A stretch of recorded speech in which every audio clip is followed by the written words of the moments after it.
Bismillahirrahmanirrahim. Alhamdulillahirabbil alamin. Arrahmanirrahim. Maliki yaumiddin. Asyhadu an la ilaha illallah wa iyyahu na'budu wa iyyahu nasta'in.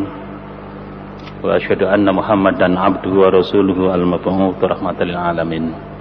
Allahumma shalli wa sallim ala Muhammad wa ala alihi wa ashabihi ajmain. Amma ba'd. Bapak-bapak jamaah salat maghrib yang dirahmati Allah, alhamdulillah senantiasa kita panjatkan puji syukur kehadirat Allah Subhanahu wa taala sebagai wujud kesadaran akan betapa besar nikmat Allah yang telah dikaruniakan kepada kita dalam hidup ini, baik nikmat lahir maupun batin. Semoga kesadaran akan nikmat Allah yang telah diberikan kepada kita yang sedemikian rupa mengantarkan kita untuk bisa menggunakan nikmat itu sesuai dengan kehendak pemberinya, sehingga dengan demikian wujud syukur kita kepada Allah Subhanahu wa taala merupakan wujud syukur yang sesungguhnya. Termasuk kita pada saat ini berada di masjid ini, Allah memberikan kesempatan, kemampuan kepada kita untuk melangkahkan kaki, memenuhi panggilan Allah, mengingat Allah di maghrib ini, merupakan wujud syukur kita yang sempurna di hadapan Allah Subhanahu wa taala. Semoga dengan ini Allah menambah nikmatnya kepada kita semua, sehingga kita termasuk golongan orang-orang yang bahagia dan semakin bahagia dalam menapaki hidup dan kehidupan ini.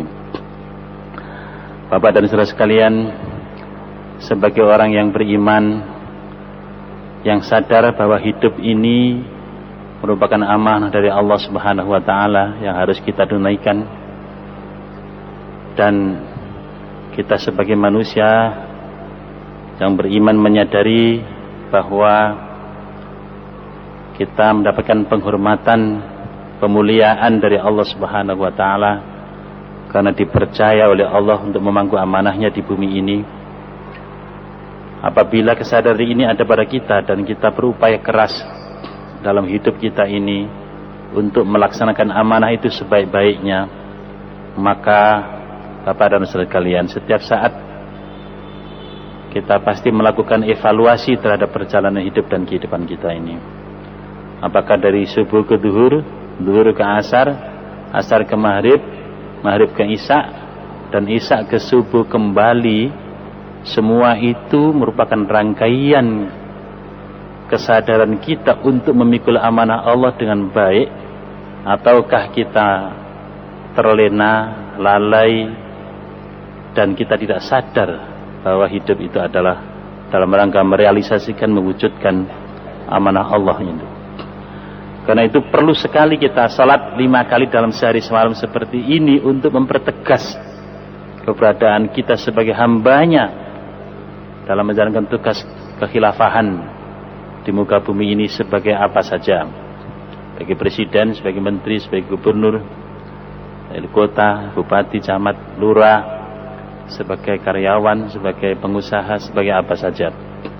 Kita sadari bahwa itu semua adalah dalam rangka hanya untuk memberikan pengabdian terbaik kita kepada Allah Subhanahu wa taala, dan kita pertegas setiap saat sehingga tidak ada satu rangkaian hidup dan kehidupan kita yang bukan dalam rangka hanya beribadah kepada Allah Subhanahu wa taala. Bapak dan sekalian, itu penting sekali sehingga kita ini sebelum dihisab kita sudah melakukan muhasabah. Hasibu anfusakum qabla an tuhasabu. Perhitungkanlah dirimu sebelum kalian diperhitungkan kelak oleh Allah Subhanahu wa taala. Maka salat 5 kali dalam sehari semalam merupakan sebuah media, merupakan sebuah sarana bagi kita untuk melapor, berkomunikasi, berdialog ya, kepada Allah Subhanahu wa taala atas perjalanan hidup kita sebagai khalifahnya di muka bumi ini. Ya, apakah betul dalam rangka mengabdi kepadanya? Apakah masih main-main dan lain sebagainya? Hal ini dirasakan bagi orang yang sadar akan amanah bahwa pentingnya salat 5 kali dalam sehari semalam. sekaligus Bapak dan Saudara sekalian juga untuk mempertegas keimanan kita kepada Allah Subhanahu wa taala. Konsekuensi daripada iman adalah beriman kepada Allah dan Rasul-Nya dan berjihad di jalan Allah dengan harta dan jiwanya. Itulah mereka yang benar imannya. Innamal mu'minuna alladzina amanu billahi wa rasulihi tsumma lam yartabu wa jahadu bi amwalihim wa anfusihim fi sabilillah. Ulaika humus shadiqun. Sesungguhnya yang dikatakan orang beriman itu hanyalah mereka yang beriman kepada Allah dan Rasul-Nya, kemudian mereka tidak ragu-ragu dan mereka berjihad di jalan Allah ini dengan harta dan jiwanya. Mereka itulah yang benar imannya. Minggu yang lalu kita telah sampaikan ya, bagaimana orang yang sudah bersyahadat itu syarat rukunnya syahadat membatalkan syahadat, kemudian penyakit daripada syahadat syirik. Ya, kita sampaikan selanjutnya ya, di samping orang yang mau menerima kalimat tauhid dengan benar dan sadar hidup ini memikul amanah Allah dengan baik, ada juga orang-orang yang ingkar kepada Allah, yaitu orang-orang kafir. Dan kemarin juga kita sudah sampaikan jenis-jenis kekafiran itu. Bapak dan sekalian, maka pada saat ini kami akan menyampaikan tentang orang-orang yang munafik, orang-orang munafik. Sebab di antara adanya dalam menerima amanah Allah Subhanahu wa taala ini ada orang yang beriman sehingga mereka yakin mengamalkan dan memperjuangkan dengan harta dan jiwanya. Ada yang mengingkari betul karena bermacam-macam alasan, dan ada juga yang menyatakan beriman tetapi sebenarnya adalah mengingkari. Nah, inilah kelompok apa? Munafik. Jadi orang-orang munafik ini adalah orang-orang yang wa minan nasi may yaqulu amanna billahi wa bil yaumil akhir wa ma hum bimu'minin yukhadi'una Allah wal ladzina amanu wa ma yahda'una illa anfusahum wa ma yash'urun. Dan di antara manusia ini ada yang mengatakan kami telah beriman pada Allah dan hari kemudian, tapi sebenarnya mereka itu bukanlah orang-orang yang beriman. Mereka maunya menipu Allah, tapi sebenarnya mereka menipu diri mereka. Mereka maunya menipu Allah dan orang-orang beriman, tapi sebenarnya mereka menipu diri mereka sendiri, akan tetapi mereka tidak menyadarinya. Bapak dan saudara sekalian, orang-orang munafik ini banyak. Ya, orang-orang munafik itu adalah orang-orang yang menampakkan keimanannya, keislamannya, tapi menyembunyikan kekafirannya. Ya, menyembunyikan kekafirannya.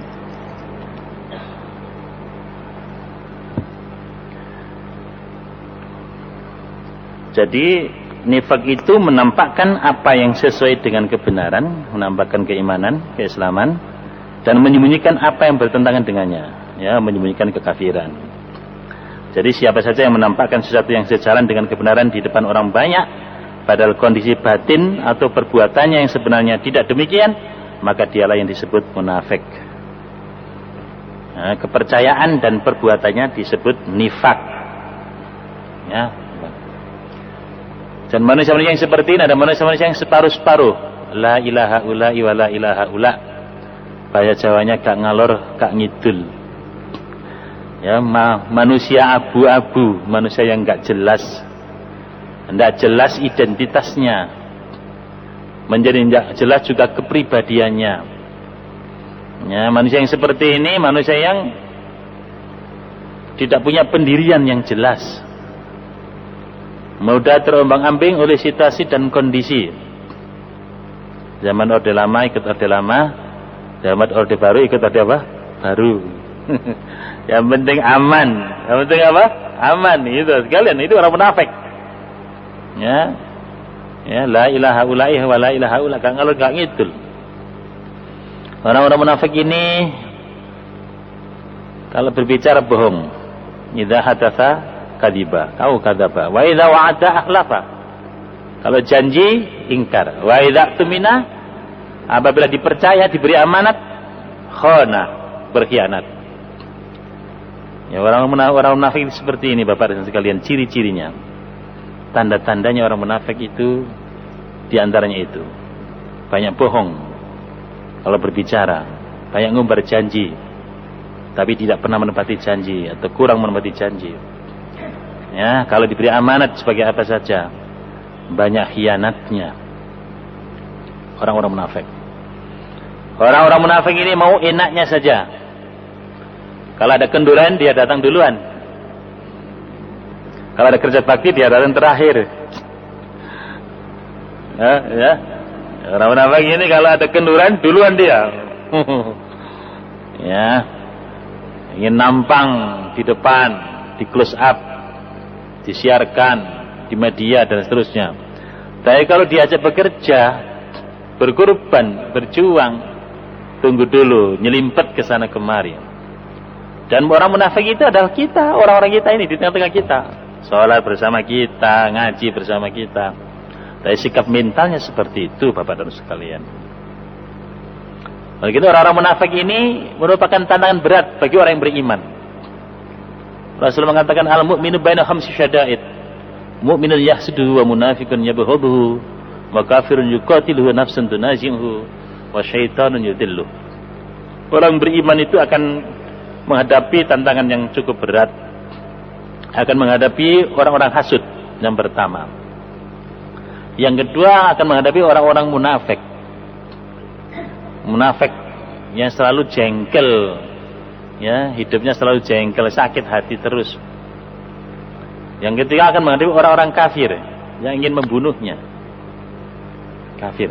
Yang berikutnya akan menghadapi setan yang selalu ingin menyesatkannya. Dan yang berikutnya akan menghadapi nafsu yang selalu menggelincirkan dirinya. Jadi ada 5 tantangan cukup berat bagi orang yang beriman, yang sadar akan amanah, yang hidup dan kehidupannya adalah untuk memperjuangkan tegaknya amanah ini, tegaknya Islam itu. Dia akan berhadapan dengan orang-orang hasud, orang-orang munafik, orang kafir, nafsu dan setan. Dan sekalian, itu ujian cukup berat bagi orang yang beriman. Dan kapan selesainya? Kalau kembali kepada Allah baru selesai. Nah, orang-orang munafik ini adalah orang-orang yang berada di tengah-tengah kita. Nah, di tengah-tengah kita, sholat bersama kita, sama Rasulullah zaman itu. Nah, tapi sikapnya seperti itu, Bapak dan Saudara sekalian. Ya, banyak bohongnya, banyak khianatnya, ya. Ya. Banyak ingkar janjinya dan seterusnya begitu. Innal munafiqina yukhadi'una Allah wa huwa khadi'uhum wa idza qamu ila sholati qamu kusala yura'una an-nasa wa la yadhkuruna Allah illa qalila. Sesungguhnya orang-orang munafik itu berusaha untuk menipu Allah. Tidak mungkin Allah ditipu. Kalau dia menipu sebenarnya adalah menipu dirinya sendiri. Wa huwa khadi'uhum.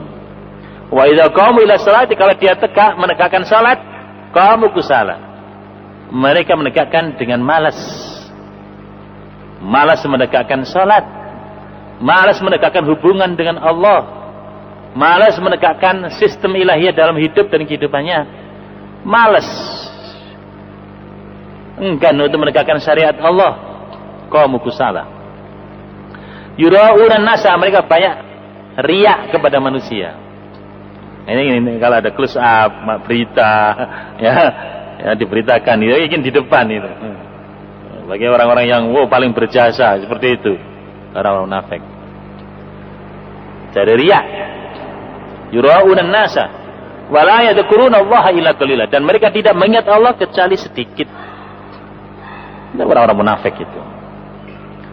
Nah, inilah Bapak sekalian berbahagia, ternyata dalam kehidupan kita, kehidupan umat manusia ini tidak terlepas adanya orang-orang munafik seperti ini.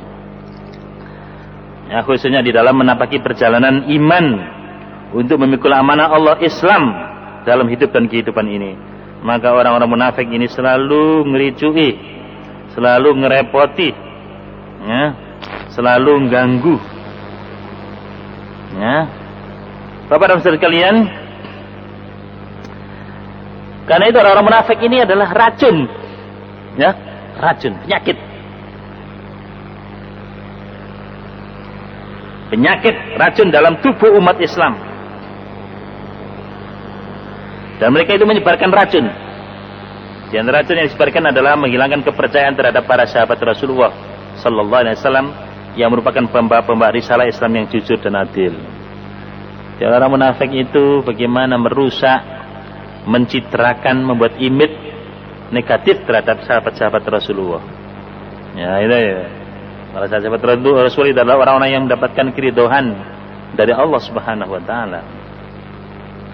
Yang kedua, merusak validitas sumber-sumber Islam yang asli, yaitu Al-Qur'an dan As-Sunnah. Serta itu dia penerimaan ajaran Islam yang benar dari kedua sumber tersebut. Orang-orang munafik ini ya, suka merusak, ya, membuat kabur ya tentang Al-Quran, tentang As-Sunnah.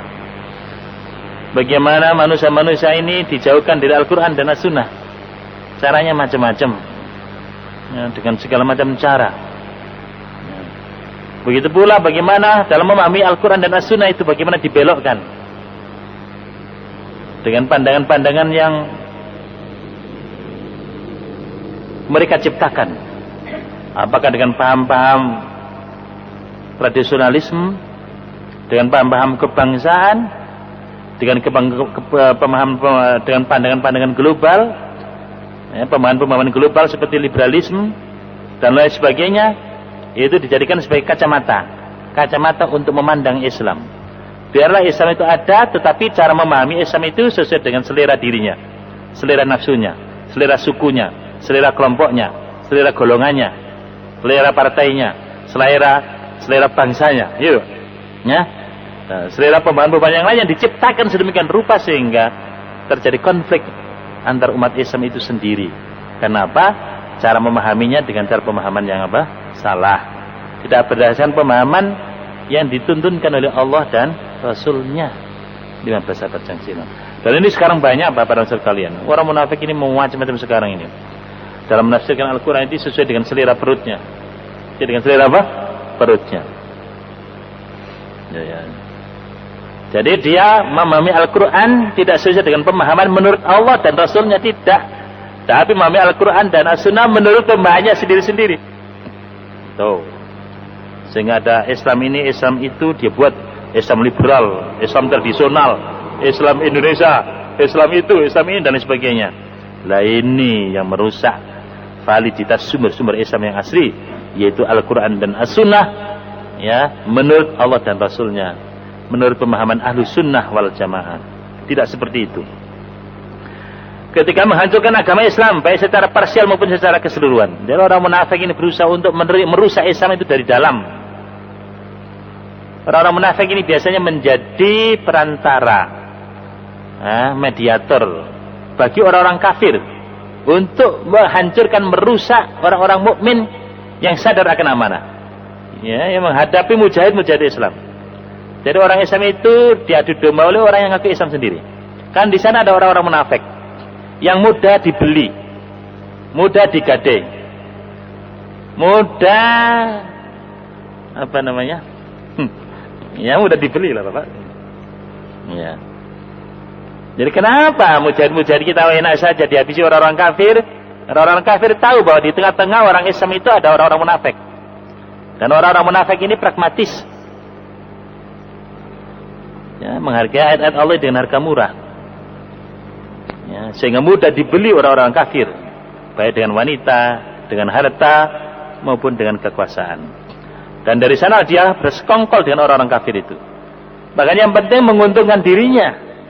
Menguntungkan apa? Dirinya. Walaupun harus menghancurkan, menghabisi orang-orang yang beriman, ya, menghabisi mujahid-mujahid yang ada ini. Keempat, membatalkan konotasi nas-nas wahyu atas hakikat-hakikat Islam, baik pada wilayah prinsipil maupun non-prinsipil. Pak sekalian berbahagia. Jadi orang-orang munafik ini berusaha semaksimal mungkin, ya, membuat bagaimana seenaknya saja di dalam memahami hal-hal yang prinsip di dalam Islam. Bahkan yang tidak prinsip itu pun juga dicampur adukkan sedemikian rupa, sehingga kita di dalam menegakkan kebenaran ini, di dalam menegakkan Islam ini, ya seenaknya saja. Ya, kadang-kadang dibolak-balik, yang gak prinsip dijadikan prinsip, yang prinsip dianggap gak prinsip. Yang usul dianggap gak usul, yang gak usul, ya, yang gak usul, yang furu' diusulkan. Dan itu karena yang cabang, yang namanya cabang itu mesti banyak.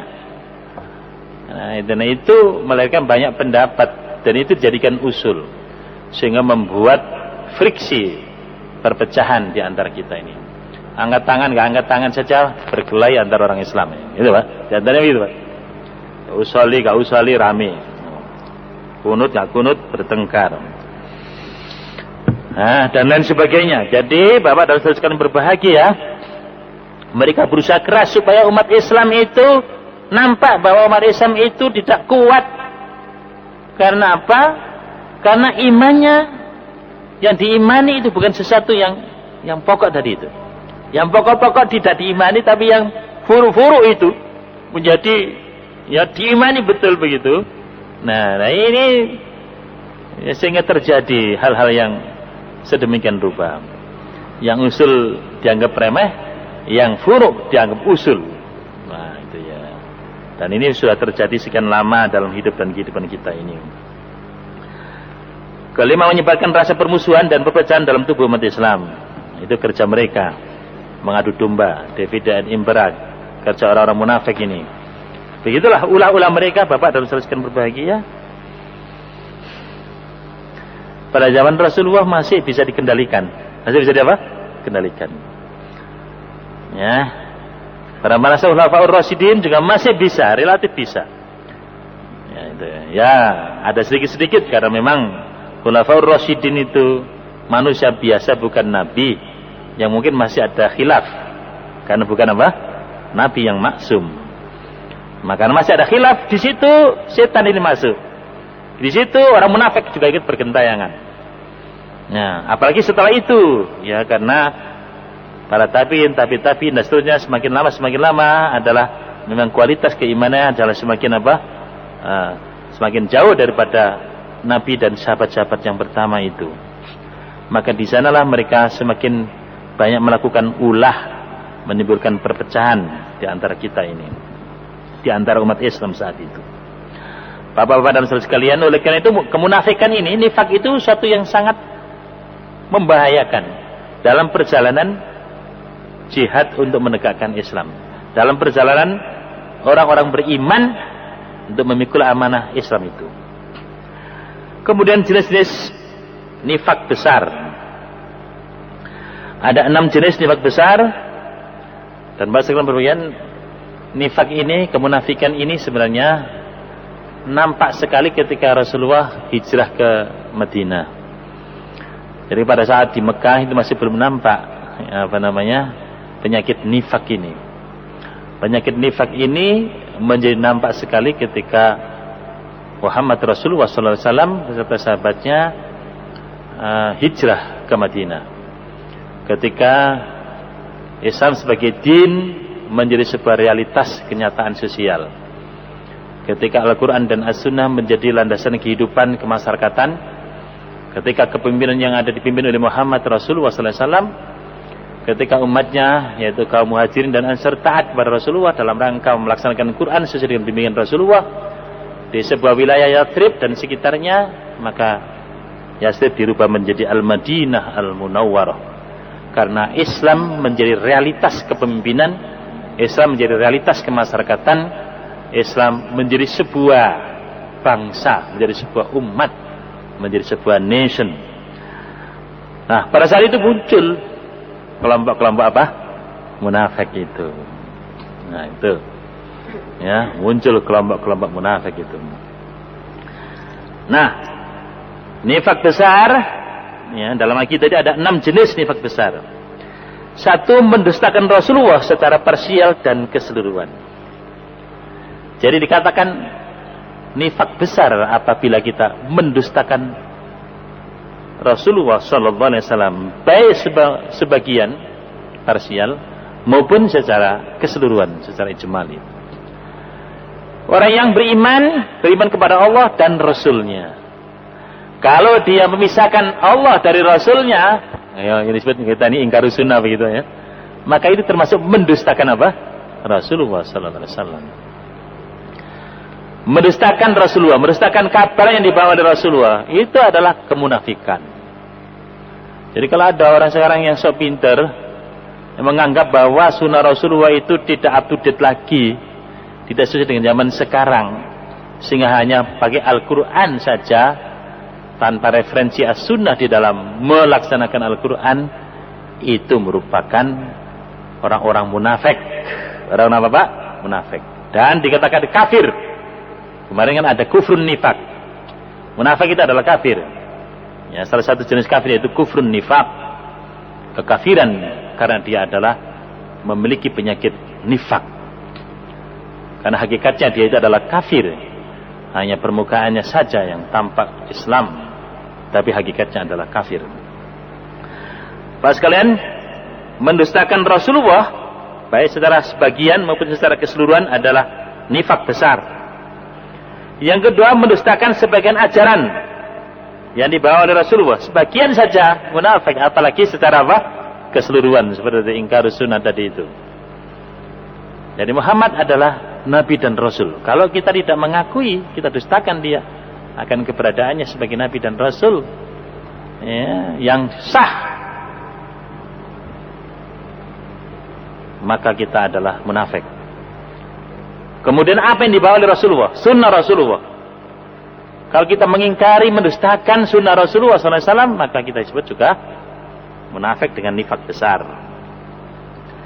Yang ketiga adalah membenci Rasulullah Muhammad SAW. Bapak dan sekalian, karena Allah mencintai Rasulullah, kita harus mencintai Rasulullah. Siapa yang tidak mencintai Rasulullah, maka dia termasuk dijangkiti penyakit nifak. Dan nifaknya adalah nifak besar, bukan nifak kecil.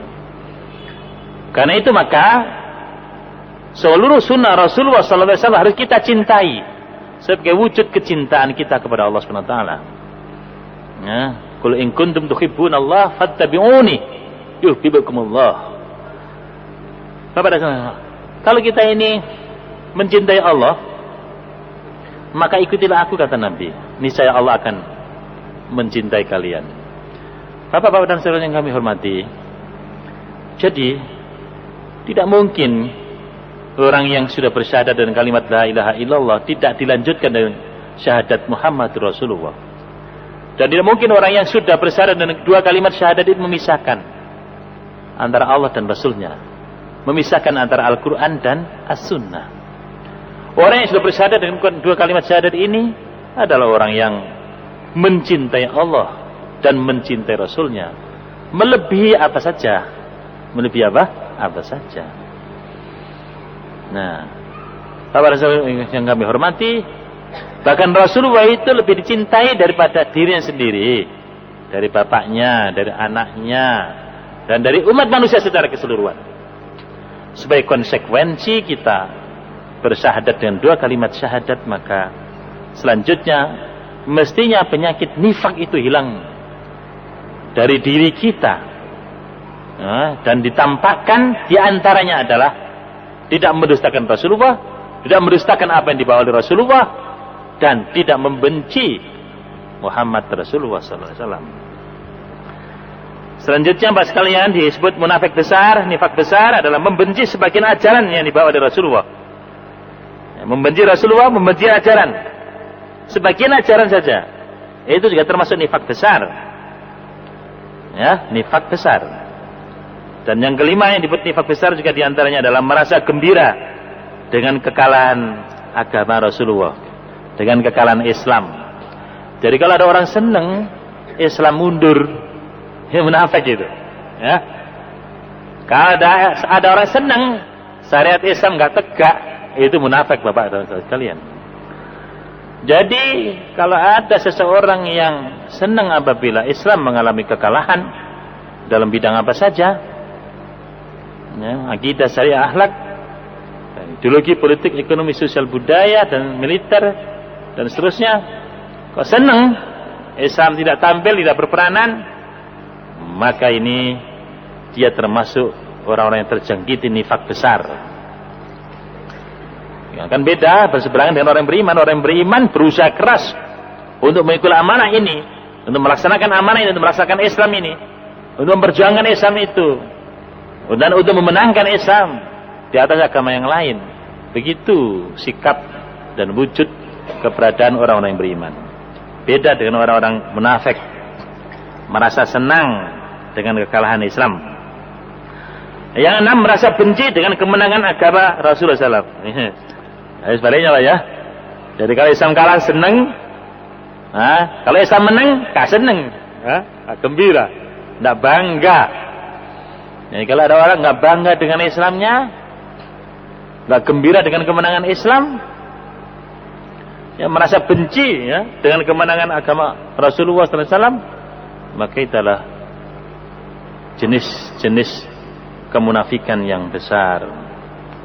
Bapak-bapak dan saudara sekalian yang kami hormati, jadi orang yang pelin-pelan seperti ini, orang-orang yang seperti ini penyakit dalam perjalanan Islam ini. Ya. Bapak-bapak sekalian, Abdullah bin Ubay bin Salul, tokoh yang munafik, ya ikut sholat berjamaah, ikut berperang juga, itu sama-sama itu. Tapi ngerepoti, ngerusui. Tapi karena dia sudah membaca kalimat syahadat, tadi kecor dan sebagainya. Ya, apakah ini dibunuh saja? Gimana dibunuh? Gimana orang lain, orang kafir? Loh, Muhammad membunuh apa? Temannya sendiri, sahabat sendiri, kan repot ini. Nah, karena itulah maka orang-orang munafik ini merupakan musuh dalam selimut. Memang merepotkan. Dan dalam perjalanan Islam, perjalanan Rasulullah dan sahabat-sahabatnya membawa Islam ini selalu ini persoalan ke dalam ini sedemikian rupa. Ya sama Bapak sekalian, kalau kita berjuang membawa Islam dalam kehidupan keluarga kita, dalam kehidupan sosial kemasyarakatan kita, kan ada saja ini. Ya pasti di sana ada sikap-sikap kemunafikan, penyakit nifak itu yang menjangkiti orang-orang yang ada di sekitar kita, yang bersama-sama kita ini. Dan Nabi bisa lepas dari itu. Dan memang itu merupakan sudah titah, ya, ketetapan Allah Subhanahu Wa Taala untuk menguji perjalanan amanah ini, perjalanan iman itu. Dan disitulah sebenarnya letaknya nilai pengorbanan dan nilai perjuangan. So kalau Islam itu tegak tanpa pengorbanan, tanpa perjuangan, tanpa gangguan, godaan, tanpa rintangan, nggak ada nilainya, bapak-bapak dan saudara sekalian. Ya, kalau ada kemerdekaan diberikan gratis, ya kira itu tidak menarik. Kalau Islam diberikan kemenangan, sudahlah Islam silakan tegak di bumi Indonesia tanpa berjuang, saya kira nggak menarik. Tapi kalau Islam itu tegak dalam kehidupan kita lewat pengorbanan dan perjuangan, menghadapi tantangan dan rintangan, menghadapi orang-orang hasud, menghadapi orang-orang munafik, menghadapi orang-orang kafir, menghadapi setan, menghadapi nafsu dan menang, baru ada harganya, baru ada nilainya. Tuh, baru bahwa surga itu ternyata nilainya mahal, karena bernilai maka pasti membutuhkan pengorbanan dan perjuangan. Ingin punya duit saja, ingin jadi gubernur saja, harus berkorban, harus berjuang, ya Pak. Tapi ingin masuk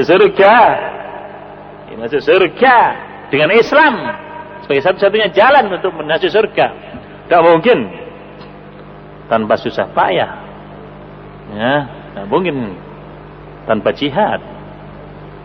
Am hasibatum an tadkhulul jannata walamma ya'lamillahu alladhina jahadu minkum wa ya'lamas sabirin.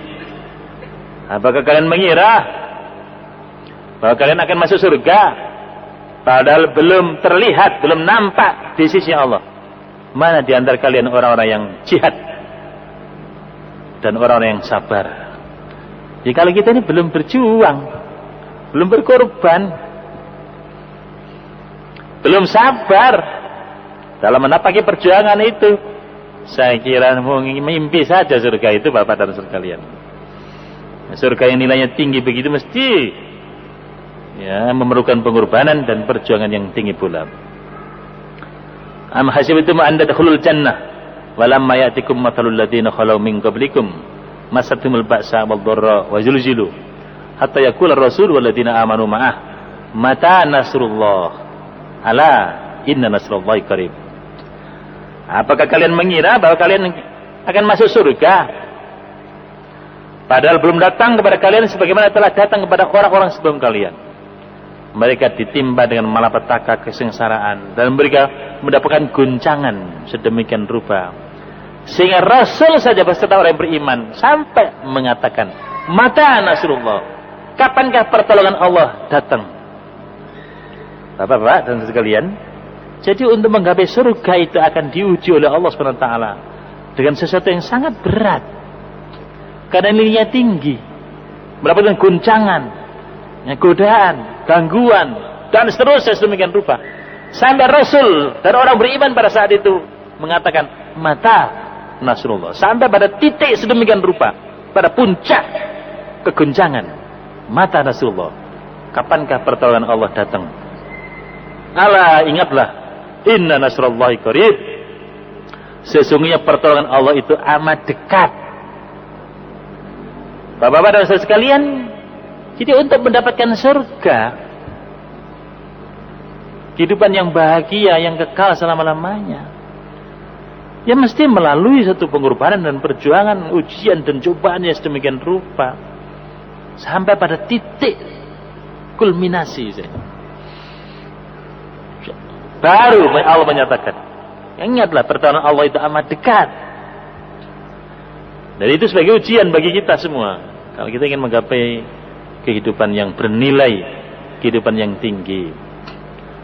Dalam rumus kimia yang namanya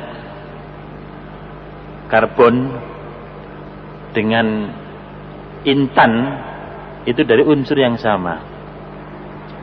Intan dan karbon itu unsurnya sama. Bedanya tingkat tekanannya yang berbeda. Yang mendapatkan tekanan yang sangat berat dan kuat dalam waktu yang lama, itu menjadi intan. Yang tidak mendapatkan tekanan, itu jadi karbon. Jadi Bapak dan Saudara sekalian, kalau kita ini sudah memahami kebenaran tauhid la ilaha illallah, dan kita sudah berjanji lewat syahadatan itu, maka hidup kita ada dalam rangka menegakkan, mengibarkan kalimat tersebut. Seluruh pemikiran kita, kegiatan kita, pengorbanan kita, perjuangan kita adalah dalam rangka mendemonstrasikan, memperagakan, mewujudkan, menegakkan la ilaha illallah itu. Itu namanya syahadat. Namanya syahadat, menyatakan kapan saja, di mana saja, dalam keadaan apa saja, dengan rintangan, godaan dan gangguan yang bagaimanapun juga, yang bersyahadat itu seperti itu. Jadi orang yang beriman tidak mau mundur karena ini adalah ikatan yang sangat mahal, ikatan yang tidak mungkin dilepaskan hanya karena harta, hanya karena wanita, hanya karena kedudukan, hanya karena nyawa. Coba sekalian, jadi kalau kita sudah bersyahadat, nggak akan main-main. Kita akan siap berkorban, siap berjuang, siap menghadapi tantangan, rintangan, hatta nyawa siap. Coba, harga nyawa hanya bisa dibeli dengan kalimat la ilaha illallah itu. Dan nyawa memang untuk itu, dia hidup untuk itu, mati untuk itu. Dan itulah yang kita nyatakan, inna salati wa nusuki wa mahyaya wa mamati lillahi rabbil alamin la syarikalah wa bidzalika umirtu wa ana minal muslimin. Bapak-bapak dan saudara sekalian yang kami hormati, maka orang yang sudah bersyahadat dengan benar, ya, tidak ingin terjangkiti penyakit plin-plan, menjadi kelompok manusia yang gak jelas, la ilaha ulai wa la ilaha ula, gak ngalor gak ngidul. Dikatakan beriman, ya gak beriman. Dikatakan kafir, kok ya ikut. Jelas. Tapi gak jelas perjuangannya, kayak buglon. Hingga ketika berada di tempat merah, ketika merah berkuasa ikut merah, ketika hijau berkuasa ikut hijau, ketika kuning berkuasa ikut kuning. Yang penting aman, makan, punya kedudukan. Manusia yang tidak punya prinsip seperti ini, ada manusia yang tidak memiliki iman, sehingga tidak memiliki kejelasan, sehingga gak jelas identitasnya, gak jelas kepribadiannya. Ya, karena bunglon seperti itu Bapak dan sekalian. Bapak yang kami hormati, maka orang yang beriman itu jelas berpihak kepada Allah dan Rasulnya. Ini walaknya jelas. Gitu nanti besok kita akan sampaikan tentang walak. Ya, walaknya jelas. Baroknya juga jelas. Orang beriman itu jelas siapa musuhnya, siapa temannya, itu jelas. Sehingga dalam pertandingan hidup itu jelas. Oh, nah gitu sekalian. Mana yang berpihak kepada Allah dan Rasulnya, mana yang melawan Allah dan Rasulnya, menjadi musuh bebuyutan. Kalau tidak jelas seperti itu, maka kita nggak jelas apa yang diperjuangkan, nggak jelas kita di pihak mana. Nah, itu yang nggak jelas-jelas itulah kelompok apa? Munafik. Na'udzubillah min dzalik. Saya kira demikian Bapak-bapak sekalian, taklim kita dalam kesempatan ini mudah-mudahan kita terlepas dari penyakit nifak, sehingga kita tergolong orang-orang yang beriman, yang jelas akan keberadaan diri kita sebagai orang-orang yang loyal kepada Allah dan Rasulnya, yang cinta kepada Allah dan Rasulnya, dan kita adalah orang-orang yang serius di dalam memikul amanah Allah dalam kehidupan ini, yaitu membumikan Islam ini, membumikan Al-Quran sesuai dengan sunnah Rasulullah SAW. Mari kita sudahi dengan doa kafaratul majelis. Subhanakallahumma bihamdika asyhadu an la ilaha illa anta astaghfiruka wa atubu ilaik. Walhamdulillahirabbil alamin. Wassalamualaikum warahmatullahi wabarakatuh.